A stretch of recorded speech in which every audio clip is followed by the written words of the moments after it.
اسلام آباد کے تمام سرکاری ہسپتالوں میں کولنگ سسٹم کے غیر فعال ہونے کا معاملہ ہے۔ وزیراعظم معائنہ کمیشن کے چیئرمین بریگیڈیئر ریٹائرڈ مظفر علی رانجھا نے نوٹس لے لیا ہے۔ پیمز اور پی ڈبلیو ڈی حکام کو بریفنگ کے لیے معائنہ کمیشن طلب کر لیا گیا ہے۔ وزیراعظم معائنہ کمیشن نے سوال کیا ہے کہ اے سی کولنگ سسٹم فعال نہ ہونے کا ذمہ دار کون ہے۔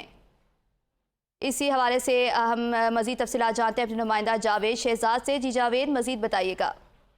جی بالکل جی، پیمز پولی کلینک اور سمیت دیگر بھی جو ہاسپٹل ہیں وفاقی دارالحکومت اسلام آباد میں، وہاں per air conditioner cooling system کے غیر فعال ہونے اور اے سی کولنگ سسٹم کے منصوبوں کی عدم تاخیر کا جو معاملہ تھا وہ شدت اختیار کر چکا ہے، جس پر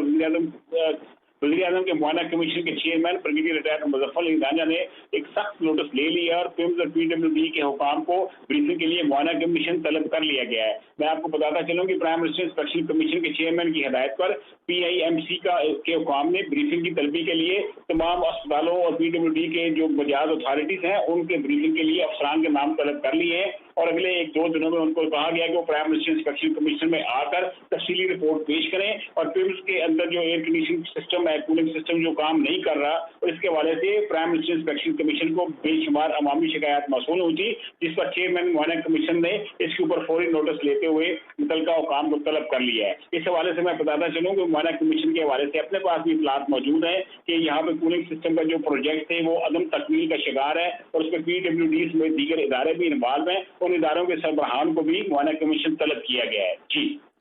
جی بہت شکریہ جاوید شہزاد۔